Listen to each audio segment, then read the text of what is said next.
Good morning, second grade. Welcome to Wednesday's ELA lesson, where we're continuing how can people work out disagreements.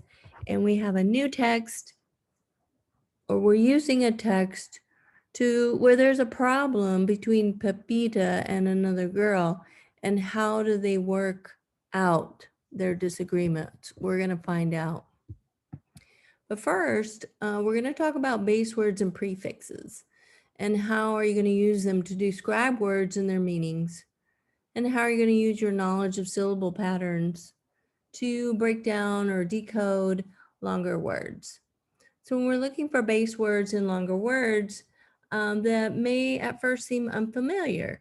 So to recognize them, you can cover the prefixes or the word endings to see if you notice a base word that you know. For example, unmask. Well, if we cover up the prefix un, we have the base word mask. And re-taped. If we cover up the prefix re, we have the base word taped. And the same thing for unwrap. What would be our base word? You got it. It's wrap. So you can also review words that have prefixes or special beginning syllables. Prefixes are syllables added to the beginning of a base word to change its meaning. The prefix un means not or opposite of, and the prefix re means again. So we're going to review our high frequency words and power words, where we're going to recognize, recite our routine with this activity called slam dunk. We're going to pretend that we are basketball players and we're going to dribble an imaginary ball for each letter we spell. And then everyone say the full word as you dunk the ball. Let's practice dunking the ball. Our high frequency words are right here: even, Mr., Mrs., mouse, other, shall, these, when, while, and white. And then our power words for this story are wrinkled, frown, yanked, dragged, mumbled, nearby, excuses, and hesitant. And you can see questions that apply to each word and sentence frames that you fill in the blank. In our story today, we're going to continue practicing identifying the theme, looking for the story's topic or what the story is mostly about. We're going to use clues and evidence to figure out the message the author wants us to learn. So let's figure out the theme of our next story, which is called Pepita and the Bully. Hey, that works.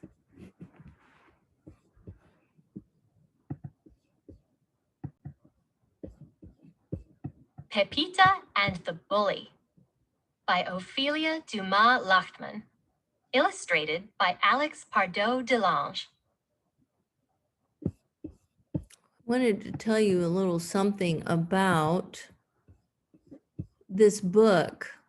It's realistic fiction. It's stories that are made up, but could happen in real life. As we read and listen to Pepita and the Bully, we're going to look for characters who act and talk like real people. We're going to look for events that could really happen. We're going to be looking for the setting in modern time. It's in a place that could be real. Okay, and here are our power words I already told you about. Here's a little something about the author, Ophelia Dumas Lachtman. Ophelia Dumas Lachtman grew up speaking both English and Spanish. Her parents were from Mexico, but she grew up in California. Ms. Lachtman's writing was published in a poetry book when she was only 12. She loves to visit schools and read to kids. She also enjoys answering their questions. As you read the story, think about what questions you would ask Miss Lachtman about Pepita. Well, there you go. And Mrs. Keller's from California too. And think about this, she was 12 years old when she started writing. Pepita waved goodbye to the bus driver. She raced down Pepper Street, her black braids bouncing behind her. She was in a hurry to get home and talk to Mama. She wanted to tell her that 3 days in her new school were enough. She did not want to go there again. Pepita's face wrinkled up into a big frown.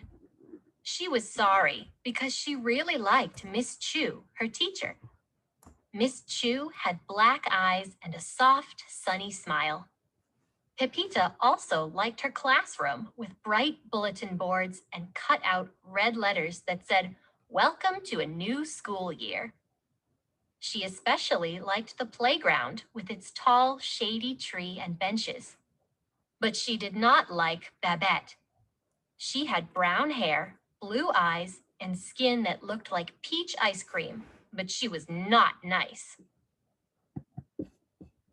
Pepita's frown grew bigger when she remembered her first day of school. She had gone up to Babette and said, "Hello, my name's Pepita. What's yours?" "Pepita? Yuck," Babette said. "That's not a name. That's nothing but a noise." Pepita felt her face grow hot. She was angry. "It is so a name," she said, "and it's mine."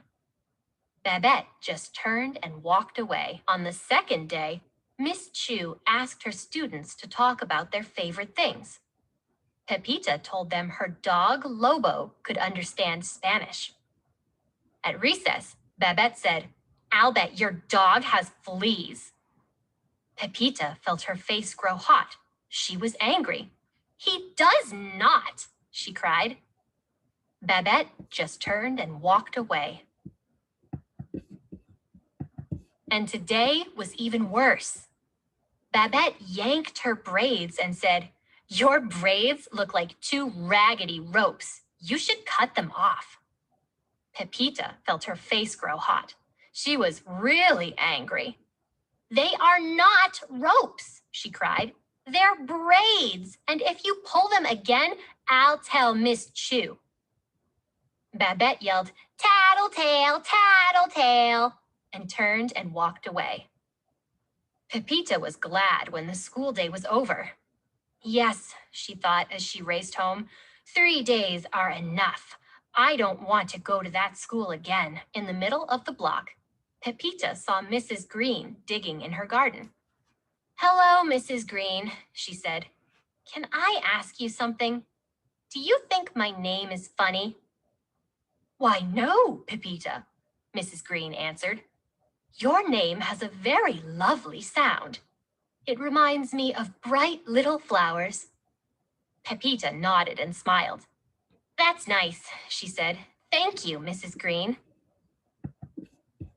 A few houses down the block, Pepita saw Jose, the mailman, stepping out of his truck. "Hello, Senor Jose," she called. "Can I ask you something? Do you think Lobo understands Spanish?" "Why, yes, Pepita, I do," the mailman answered.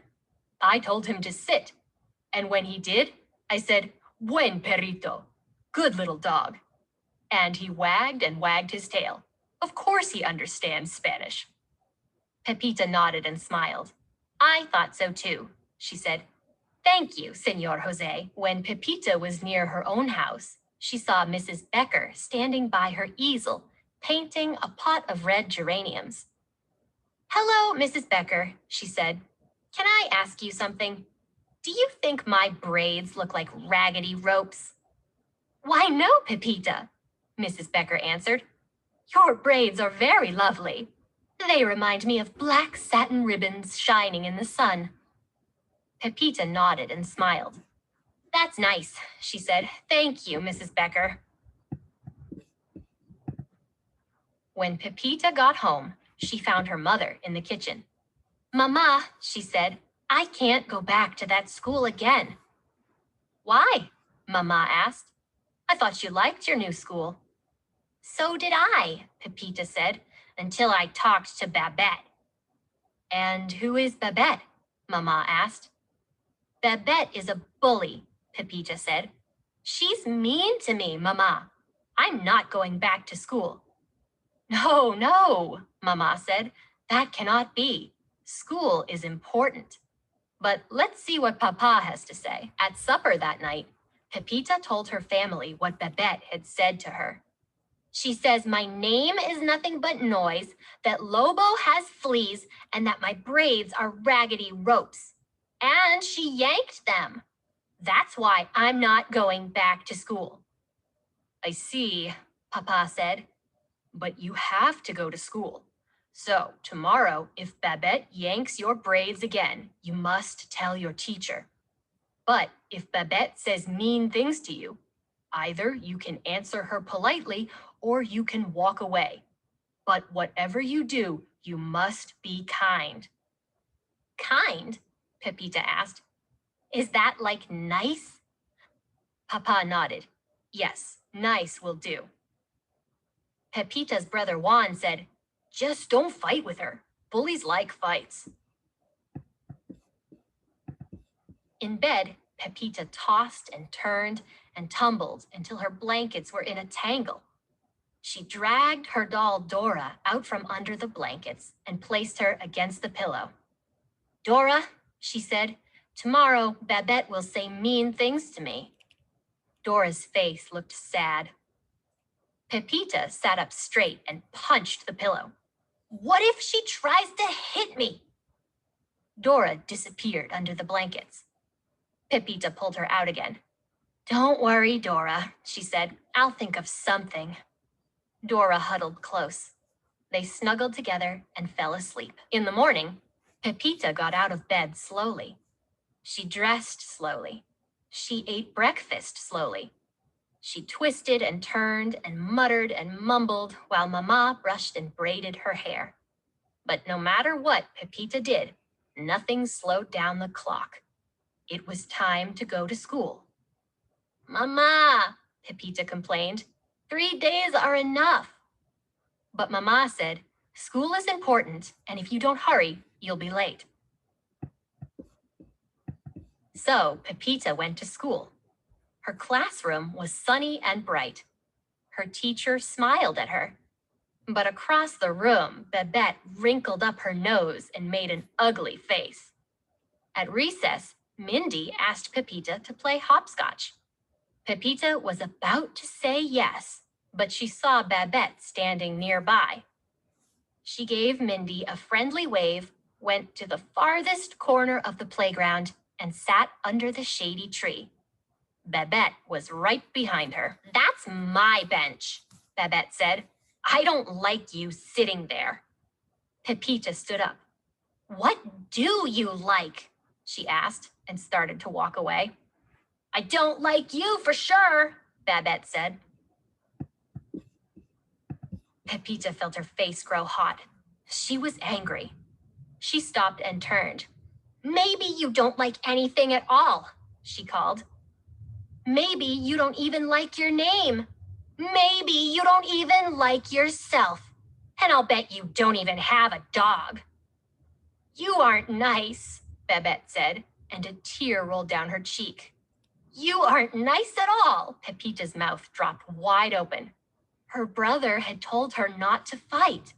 Papa had told her to be kind. And look what she had done. Babette was crying. Most times I'm nice, Pepita said, and I'm polite too. But you say mean things. Maybe if you stop being mean, somebody would ask you to play too. I wouldn't play if you were playing because I don't like your braids, Babette said. See, you're being mean. I wouldn't play if you were playing because you have a funny name, Babette said. You're just being mean again. Anyway, Pepita's who I am. But I might play, Babette said, if... Stop making excuses, Pepita said. Do you want to play or don't you? Babette bit her lip, sniffed, and gave a hesitant little nod. Okay, Pepita said, but you'd better blow your nose. She handed Babette a tissue from her pocket. Then she swung around and raced toward the center of the yard. Wait, Mindy, wait for us. Babette and I want to play.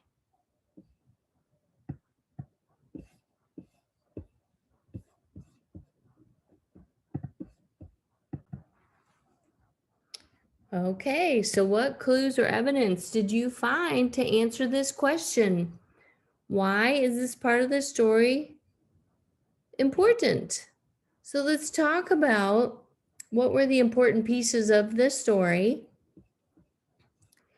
Think about the topic. We're going to look for a lesson a character learns or can teach. We're going to use clues to figure out what the author wants us to learn. And then we're going to say the theme in our own words. Let's go ahead and do that. Just figure out what is the theme of that story between Babette and Pepita. So our purposeful practice today, we're going to work on pages 86 and 87, bringing together consonant digraphs and doing our power words match. Remember our consonant digraphs where we can spell words and make different meanings of words. Really should be working on prefixes too. So there may be a modification here. If you don't see any changes, your teachers and I will talk about it for you for Wednesday. Have a great day, everybody.